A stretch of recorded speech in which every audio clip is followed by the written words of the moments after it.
Okay, so the first question is this question. We want to solve part C as Gustav is asking. Okay. So the function is y is equal to 1 over e to the power of 2x minus 2, and then we are supposed to differentiate it. Okay, so this is the quotient rule actually. So the quotient rule tells me that if I have a f over g prime, this becomes f prime multiplied by g itself minus f times g prime divided by g squared. Yes? Okay, so this is playing the role of f and this is playing the role of g, so y prime becomes equal to the derivative of the numerator multiplied by the denominator itself minus the numerator multiplied by the derivative of the denominator and that's it, and then divided by the denominator squared. I'm just following that rule. The derivative of 1 is of course 0. 0 multiplied by that, it completely vanishes. So this becomes 0 minus 1, and I differentiate this. The derivative of 2 is 0. The derivative of e to power 2x is 2 times e to power 2x, and then the derivative and the denominator to power 2. So finally, this is the answer that I get. Minus 1 times 2, it's minus 2, so it's minus 2 e to power 2x divided by e to power 2x minus 2 squared. Yes? Okay, any other questions? Only 45 minutes, yes, we go up to 1:30. Can you solve 25, same page? Okay, 25, the same page. Yes. It is asking you in which interval this function is increasing.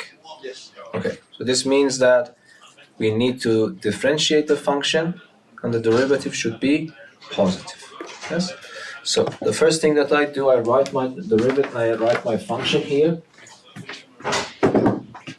F of x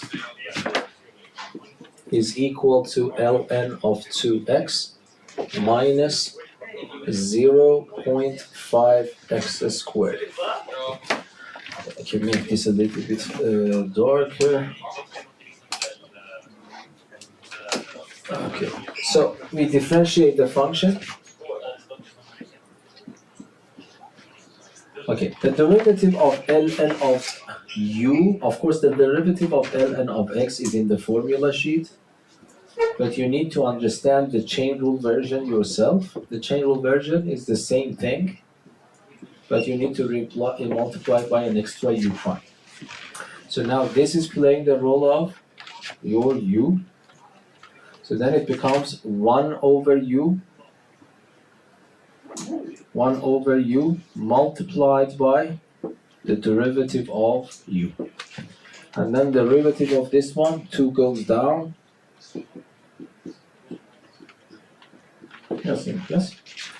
But then you can simplify it a little bit more. The derivative of 2x is 2. That 2 here and this 2 here are cancelled out. And this 2 multiplied by 0.5 is just 1, so it is minus x. So this is my derivative. Okay? But we want to have the function to be increasing, so it means that its derivative should be greater or equal than 0. Okay? So this means that 1 over x minus x is greater than or equal to 0.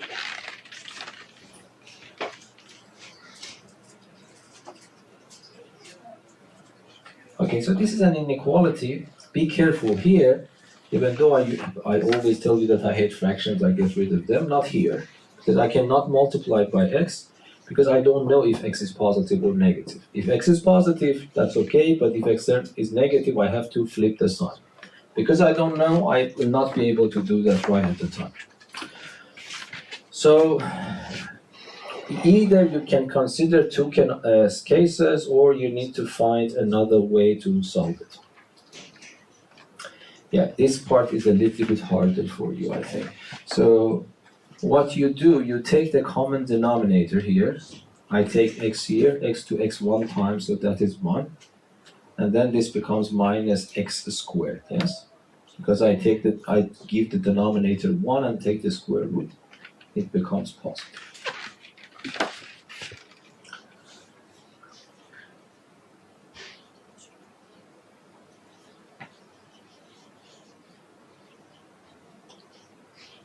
Okay, this is a fraction. A fraction is non-negative either. Both the numerator and the denominator are positive, or both of them are negative. Yes, so this means that I have to consider two cases. One possibility is that 1 minus x squared is positive. X is also positive. I do not put 0 because the denominator cannot be equal to 0. So this between them is and. Or I have another case in which 1 minus x squared is less than or equal to 0, and x is also negative. Because even in that case, I will have my fraction positive. So this is also and. And this I call it case number 2. This I call it case number 1. So I need to look for those points with these properties and combine them with those points with these properties. Okay, so let us consider number 1. When 1 minus x squared is positive, it means x squared should be less than or equal to 1. Yes? Because 1 minus x squared is a positive number, it means x squared should be less than 1. And x is greater than 0. Okay, if I ask you what are those numbers, so that on the one hand they are positive, on the other hand the square of those numbers is maximally 1, I hope that you agree with me. What are those numbers? X is greater than 0 and less than or equal to 1. 1, yes. Yes, these are only the possibilities. And then I also need to consider the other scenario, which is a little bit harder than this one. You have to be careful. So that one means x squared is greater than 1. Do you agree? Because 1 minus x squared is supposed to be negative. So it means that x squared should be more powerful than 1. And then x is also less than 0. Do you think it is possible for having a negative number so that the square is beyond 1? And if yes, where are they?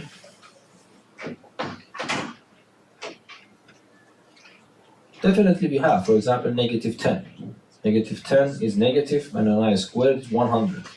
It's well behind, well above 101. But what is the threshold? What is the limit? I hope that you agree with me that any number less than or equal to -1 is acceptable. Yes, because if it is exactly -1, it is not only negative, but also x squared is exactly 1, which is acceptable. And if I have x less than -1, of course that is negative, but then it is clear that when I square it, it becomes even more positive number. So this means that this is the answer to that.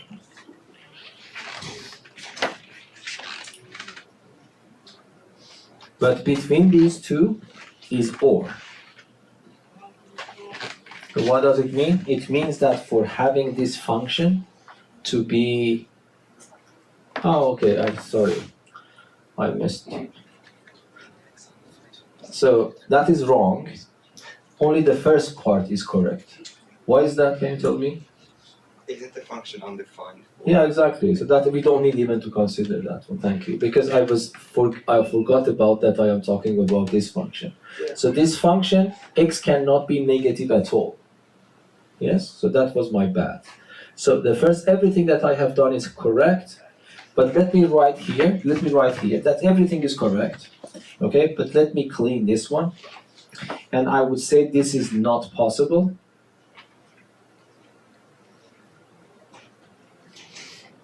Since since ln of 2x is not defined,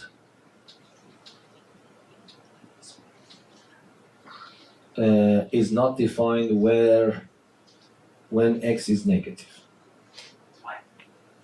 So the logarithm, the number in front of any logarithm should be positive by the definition of the logarithm. So you see, that was my bad. So I differentiate the function. I had the function. I have to make the function the derivative positive. But I already know that x should be positive. So in principle, you could even simply multiply it by x if you like to, because we know that x is positive. But you will get the same expression, yes? So this is the interval. So what is written in the book? That answer. So, yeah, that was my bad, sorry. So that's why I'm saying that the domain of the function is actually extremely important. If you don't consider that, you will be in trouble. So if I had already cared about that x is positive, so I could get rid of fractions by multiplying by x, because if x is positive, nothing changes. Okay, another question? Yes, Maximilian? 3243. 3240. You are talking about this, yes? Yes. Okay, this is a given function. And then they have used the Leibniz notation, but they mean just the derivative. And then instead of x, they have t. So t plays the role of x. So that's it. But let me go back to the board and try to solve this there.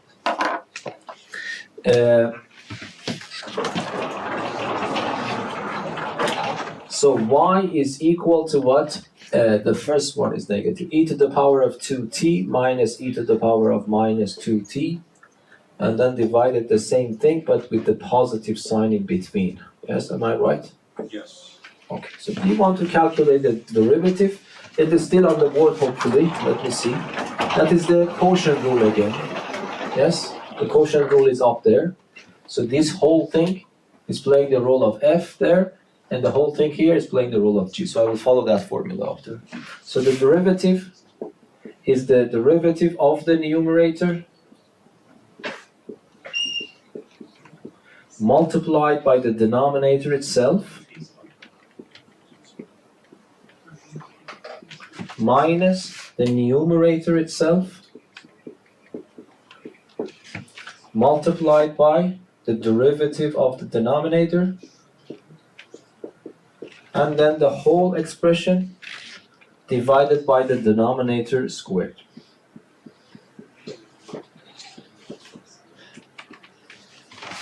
Okay, so in each one of them I want to use this formula, which is in the formula sheet. It's k e to the power of kx. So it means that the k goes down and the function repeats itself. So here this becomes 2 goes down, the function repeats itself. Here minus 2 goes down, becomes positive 2, but the function repeats itself. And then I copy and paste this part.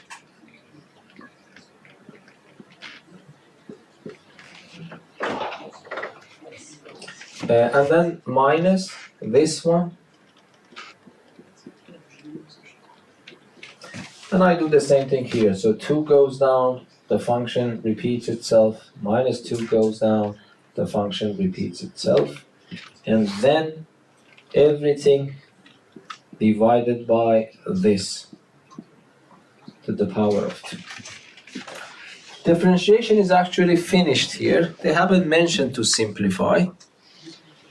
Yeah, but let us simplify, okay? But this is the derivative, it's finished. So if you want to simplify, you have to start multiplication, yes? I multiply these two, so this becomes 2e to the power of 2t, e to the power of 2t multiplied, it becomes e to the power 4t. When I multiply this by that, it becomes just 2, yes? Because e to the power 2t, e to the power minus 2t becomes e to the power 0, e to the power 0 is 1. And I repeat the process. Again, this becomes 2. This becomes plus 2e to the power of minus 4t. Here you have to be a little bit more careful because whatever you do, another minus sign will come up in the future. I want to take care of it in one go. So then I multiply this by that. It is positive, but because of the minus sign that is coming in the future, it becomes negative 2e to the power of 4t. This one by that one is negative, but there is another minus sign will come in. It becomes positive 2. And this one by that one is for the same reason positive 2. This one by that one it becomes positive, but because of that minus sign it becomes negative 2e to the power of minus 4t. And then e to the power of 2t plus e to the power of minus 2t to the power of 2. And then we simplify. This is 2e to the power of 4t. This is the same thing with negative sign. This is 2e to the power of minus 4t. This is the same thing with the negative sign. And then I have 1, 2, 3, 4 2's. So it becomes 8. Okay, the person who asks the question probably is a good responsible to check the answer. Yeah. Is that right? Okay. Okay, next question. But we don't have to simplify right on the test. No, if I don't mention it, no. Okay. Yes? Would this be the main thing on the test or applications and the other things? No, mainly you need to know how to differentiate, but everything will be included. I mean that if you know how to differentiate, the first question you do and you pass, actually. Because there's a bunch of functions that you need to differentiate. Yes? 3111. 78. Okay, so number 3111. The figure shows the derivative f prime and d. So this is f prime, so this we don't have access to the original function f. We do not have access to the original function g. Okay, it's asking you probably give you two functions with this behavior. Yes? So for example, for g1, g prime is a constant, if you see. But what that constant is, because the graph of g prime is a horizontal line passing through 2. So this means that g prime of x is 2 everywhere. Yes. Yes? Okay. And then if I ask you, well, of course, this is, if you remember from Math 3C, this is the primitive function things. But this is so simple that you can even guess. And this question is an open question. So it means that if you just guess which is working, that's comfortable. So give me a function whose derivative is 2. 2x plus. 2x plus anything, but just they want only one of you, if I understand the Swedish correctly. So we can just write, so sorry, we can write g of x is 2. This is one of them. The other one, if you go back and see the diagram, again, f prime is actually what? A line. Yes. If you want to, you can write an equation for this line, yes? Because, for example, you can see the y-intercept is minus 1, minus 2, minus 3, minus 4. So the y-intercept is minus 4, so m is minus 4. And what is the k-value? The k-value is also simple, yes?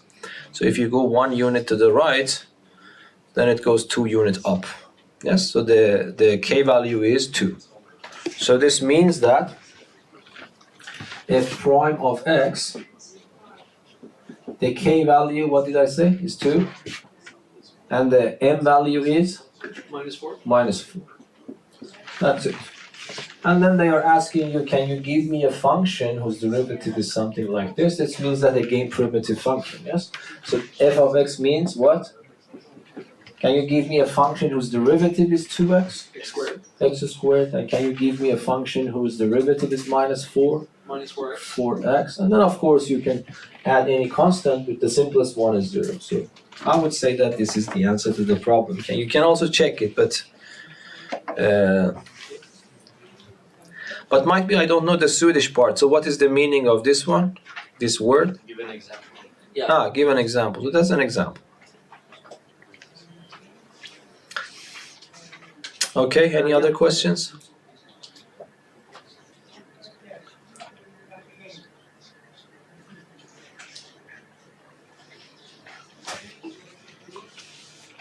Yes? 17 minus 17. Pardon? Yeah. 117. 117, it should be on this page again.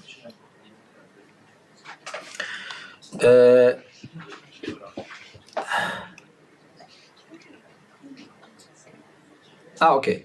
That's also a good question. If you remember, I don't know if you were present the previous lesson, I told you how to actually do that.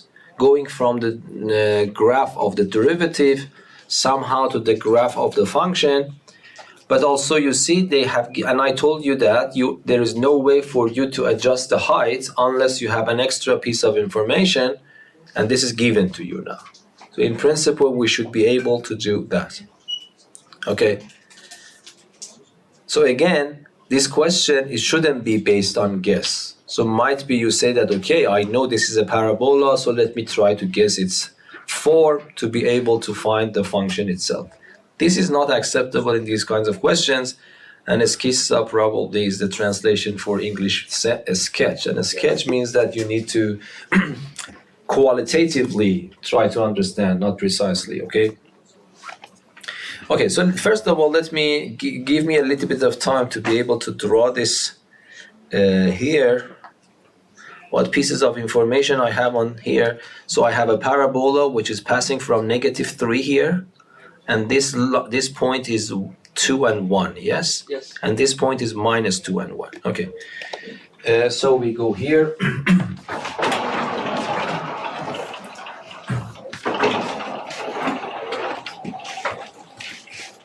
Okay, so if you have been absent for the previous lesson, let me just repeat a little bit here. So we have this function.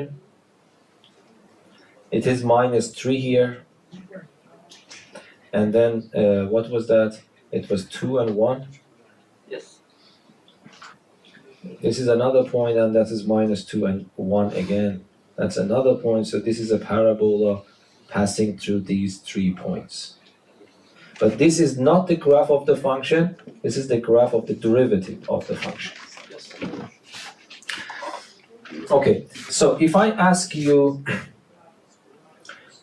that is not a good question, because these points, there is no way for us to understand them. But anyway, there are 2 points. Let me call this point A, and let me call this point B. There is no way for me to read them from the grids, so you don't need to be worried about that, but these points are important. Because if I ask you to draw the graph of function f, the first step, what you do, you differentiate. The differentiation is already done by giving you this curve. The second step is to put the derivative equal to 0, yes? You put the derivative equal to 0 and find these candidates for extreme points and terrace points. But this is being able to read it here, that's what I'm saying. There's no way for you to exactly understand these numbers, but hopefully you understand that one of them is A, the other one is B. Because this is the derivative function, and it is actually intersecting the x-axis at these 2 points. So these are A and B.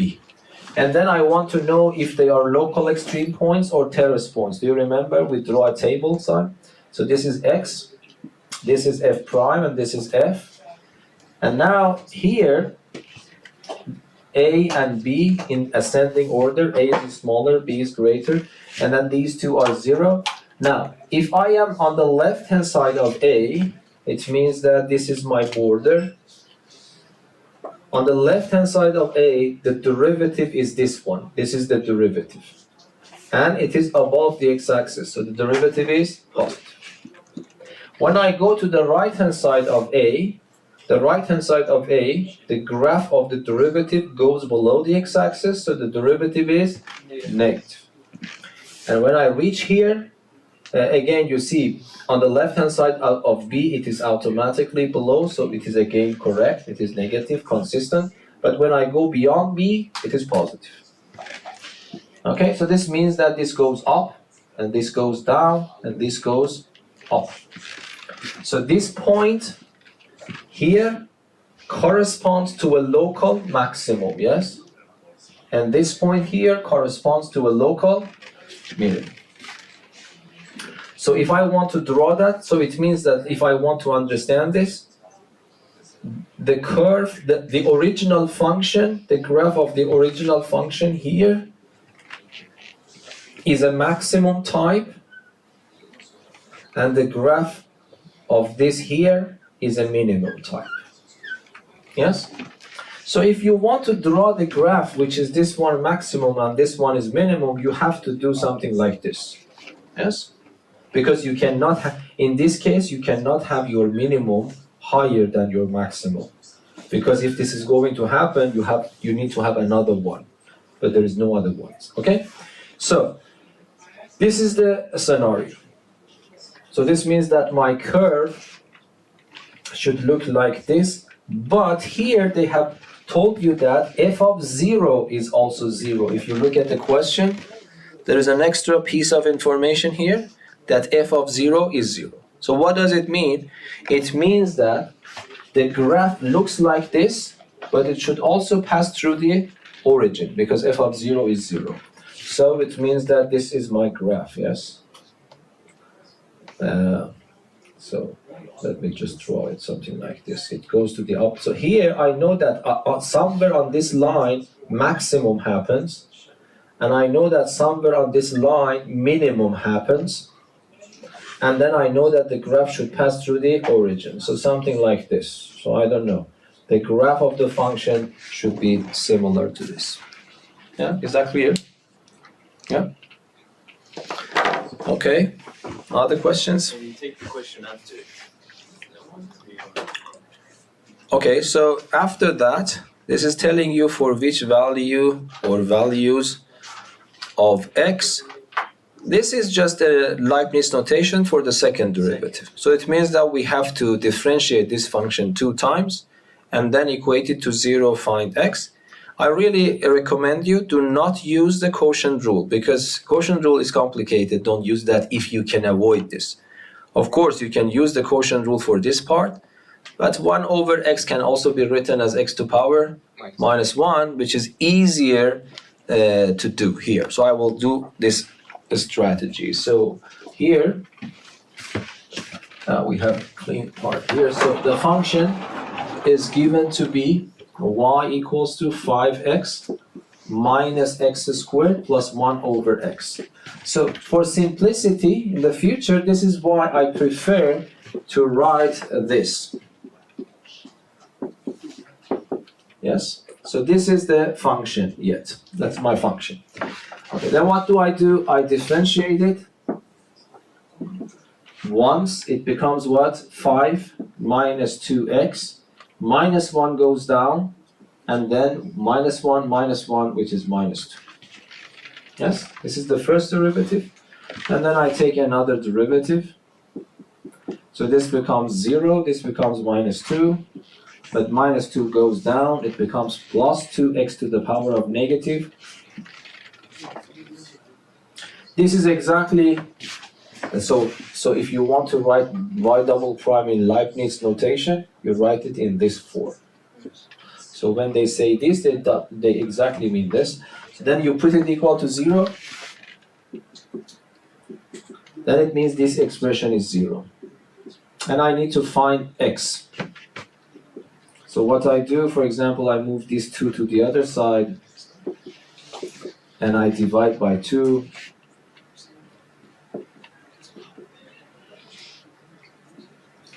Okay, if you want, you can say 1 over x to the power of 3 is 1.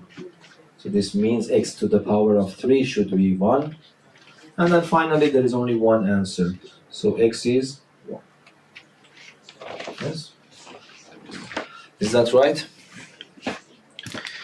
You need to check yourself, yes, when you ask. Okay, any, yes? 3126, page 80.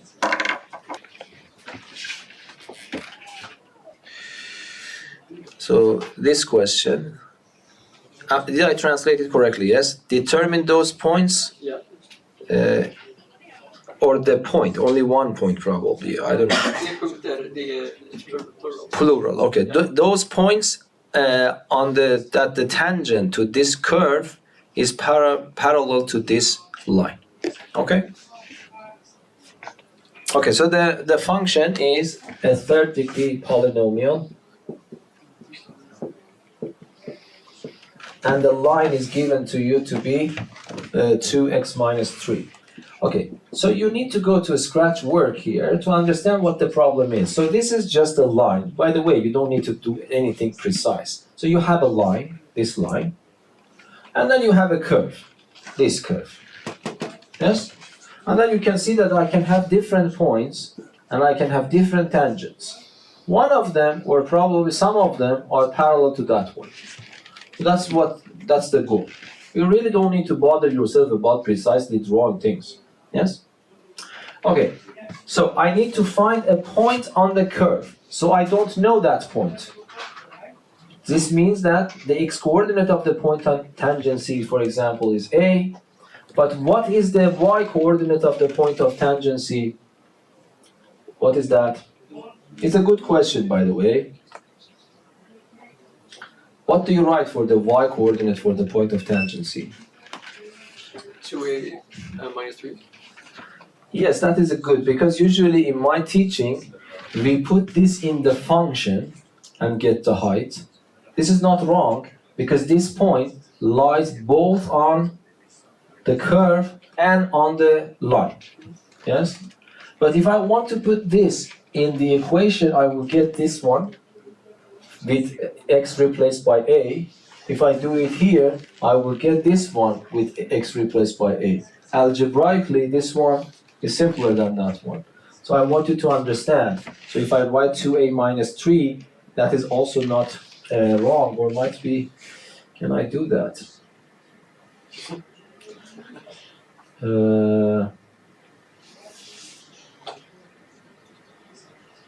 No, I don't care actually. Let us see, yes? Because we can write both of them, but because I'm just looking for A. Yes, let me find A. If I want to find A, I want to find the k value here. The k value is the derivative of my function calculated at this A. If you tell me how can I calculate, it is easy. I just differentiate my function, which is minus 6x squared plus 8. Yes? And then if I ask you what is the k value, you will tell me that I replace the x with the x-coordinate of the point of tangency. So x-coordinate so far matters. This gives me k. If I ask you what did you calculate so far, you will tell me that I calculate the slope of the tangent line. Yes? But we have to force this tangent to be parallel with this given line. But the slope of this given line is 2, so I have to make this one to be 2. Yes? So for tangent, you need to write it in the exam. For the tangent to be parallel to that one, the slopes should be the same. So this means minus 6a squared plus 8 should be equal to 2. Yes? And then it becomes 6a squared is equal to 6. Then it means a squared is 1. Then it means a is plus or minus 1.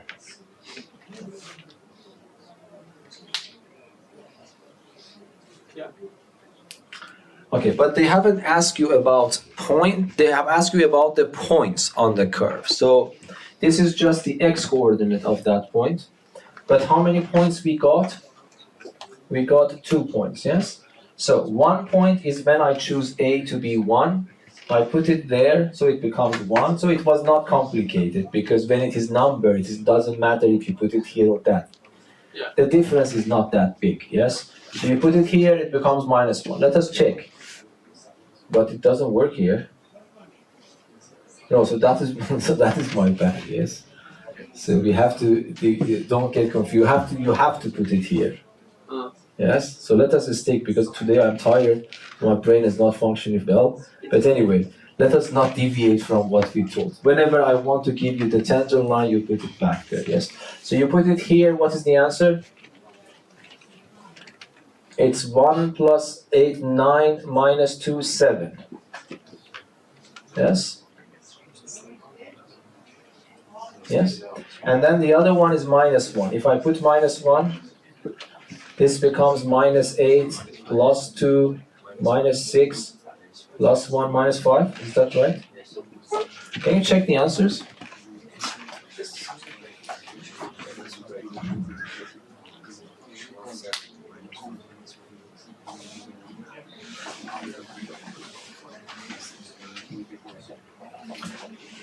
That was my mistake because we still don't. Is that right? That's correct. Okay, we didn't know.